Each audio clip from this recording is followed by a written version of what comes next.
नमस्कार दोस्तों। आज की कहानी है साढ़े साथी शनि की दृष्टि की कहानी।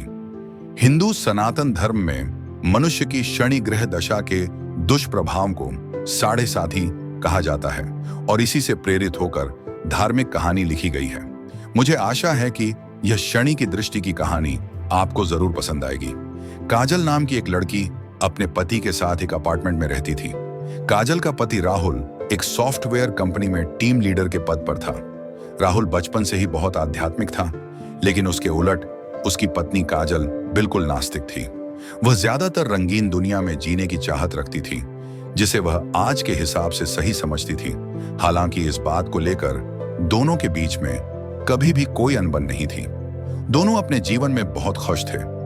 एक दिन सुबह सुबह राहुल टीवी में धार्मिक कार्यक्रम देख रहा था, जिसमें साढ़े साथी काल के बारे में बताया जा रहा था।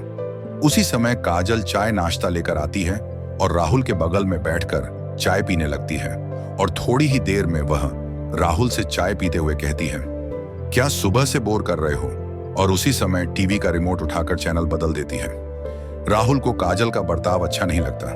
वह काजल से कहता है, क्या तुम साढ़े साथी की महादशा के बारे में कुछ जानती हो जो तुमने उसे बकवास समझ लिया? धर्म की बातें समझने के लिए आस्था लगती है, लेकिन तुम तो बिल्कुल नास्तिक हो। लेकिन तुम्हें किसी और की भावनाओं को तकलीफ देने का हक नहीं है। काजल को राहुल की बात से ग्लानि महसूस होती है और वह राहुल से माफी मांगते हुए वही शनि भगवान का कार्यक्रम टीवी में दोबारा से लगा देती है। राहुल काजल को बहुत प्यार करता था।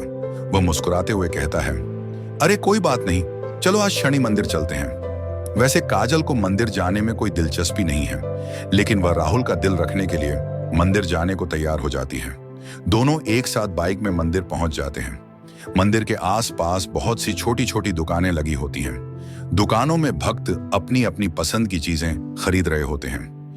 राहुल प्रसाद खरीदकर मंदिर की तरफ चलने लगता है। वही सीढ़ियों पर एक बाबा काले कपड़े पहने बैठे हुए थे।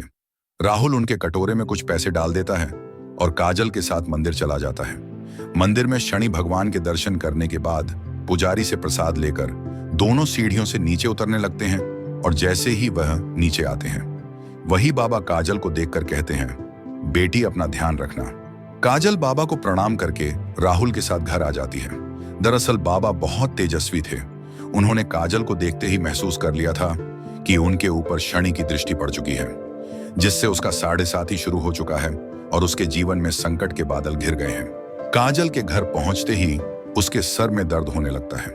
काजल राहुल से कहती है, आप थोड़ा मेरे लिए चाय बना लीजिए, मेरे सर में बहुत दर्द है। राहुल काजल के लिए चाय बनाकर ले आता है। राहुल को ऑफिस जाना होता है, इसलिए वह तैयार होकर जल्दी निकल जाता है। काजल घर के काम खत्म करके दोपहर को सो जाती है। शाम को राहुल अपने ऑफिस से घर आता है। काजल तब तक सो ही रही होती है। राहुल काफी देर तक दरवाजा खटखटाता है, लेकिन काजल गहरी नींद में थी। उसे दरवाजे में किसी की आहट सुनाई नहीं दे रही थी।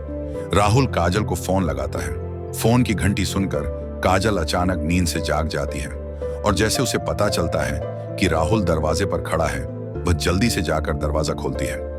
राहुल काजल से प्यार से पूछता है, क्या कर रही थी? इतना टाइम क्यों लग गया?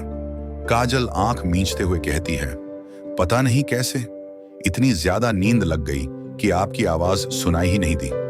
राहुल अपना सामान रखकर बाथरूम में फ्रेश होने चला जाता है। उसी समय राहुल के मोबाइल में एक मैसेज आता है। काजल की नजर अचानक मोबाइल पर पड़ती है।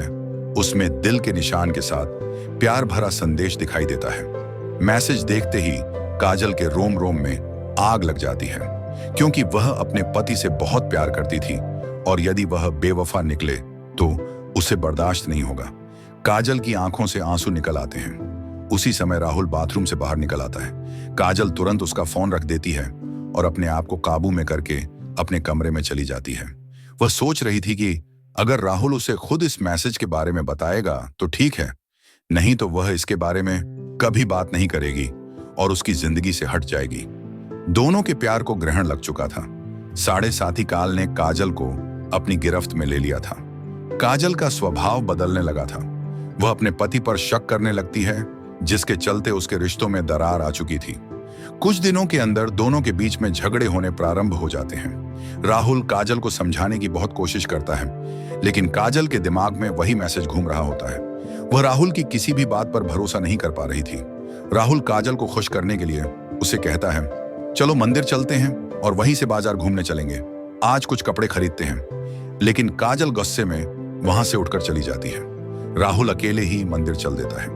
राहुल को दोबारा वही बाबा मंदिर की सीढ़ियों में फिर से दिखाई देते हैं। वह राहुल को देखते ही उसे अपने पास बुलाते हैं। राहुल हाथ जोड़कर बाबा के सामने जाकर खड़ा हो जाता है। बाबा कहते हैं, बेटे तुम्हारे जीवन में संकट दिखाई दे रहा है, क्या तुम ठीक हो? राहुल कई दिनों से काजल से परेशान था।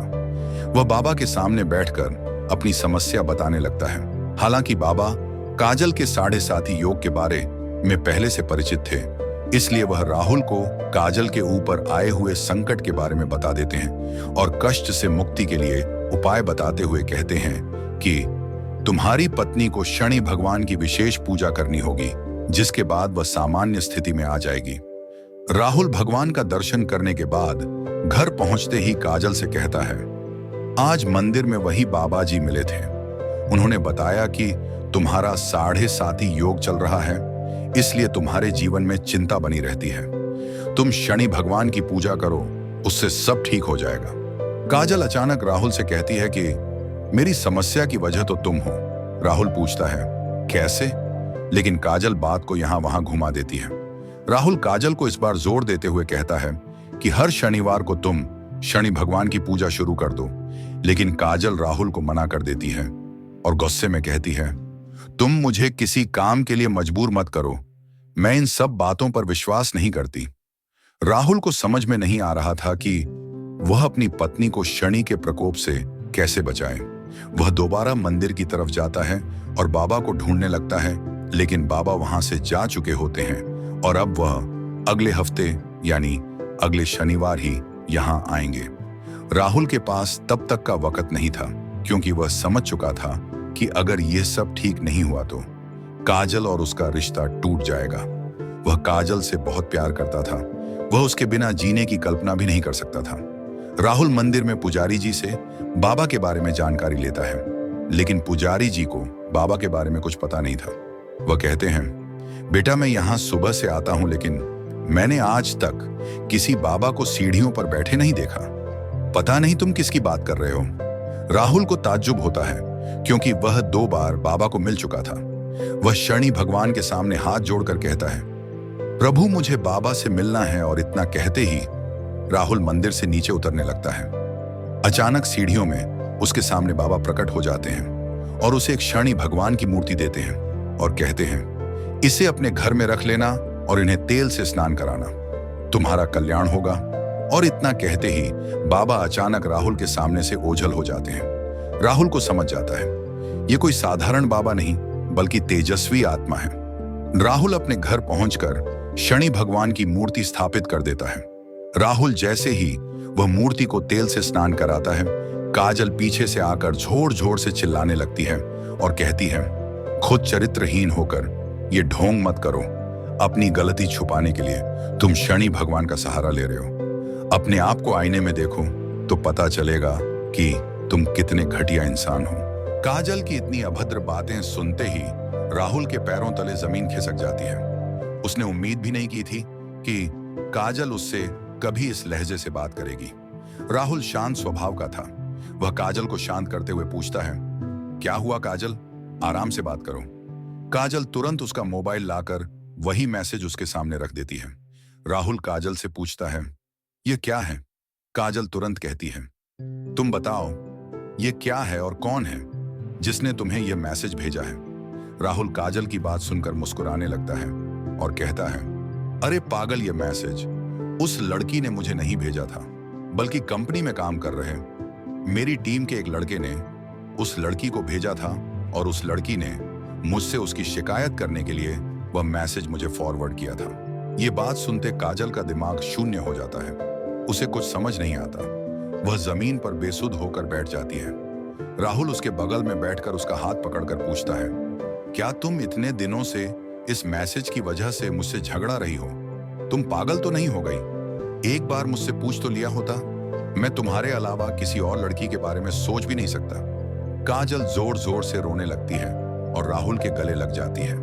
अनजाने में ही सही, लेकिन शनि भगवान की कृपा से काजल को 7.5 योग से छुटकारा मिल जाता है। दोनों के जीवन में फिर से खुशियों को न्योता मिल चुका था। शनि भगवान के विराजमान होते ही दोनों के बीच झगड़े की वजह ही समाप्त हो चुकी थी और उनके जीवन में खुशियों ने फिर से दस्तक देना शुरू कर दिया था। और दोनों के जीवन के कष्टों की समाप्ति के साथ ही धर्म की यह कथा समाप्त भी हो जाती है। आशा है कि आपको यह कहानी बेहद पसंद आई। हमारे चैनल को लाइक और सब्सक्राइब करना ना भूलें। फिर मिलते हैं। ओम शांति।